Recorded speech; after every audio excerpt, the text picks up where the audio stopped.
Баршаңызға қайырлы күн, каналға қош келдіңіздер. Бүгін сіздермен осындай шарлотка дайындайтын боламыз.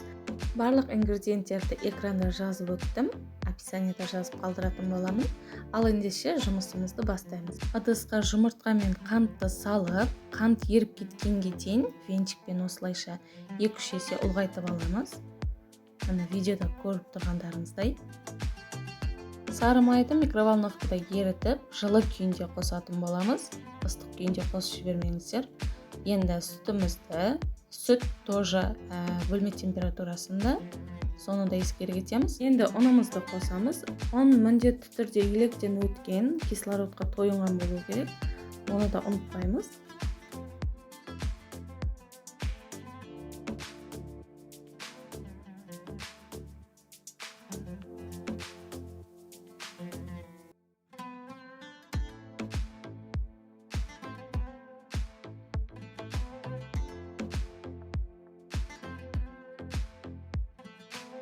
Алмаларды алдын ала осылай дайындап, шарлотканың үстіне теріп шығамыз.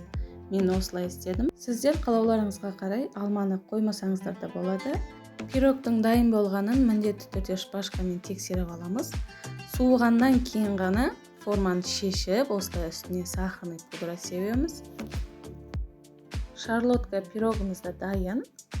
Пирогымызды кесіп те көрсеттім.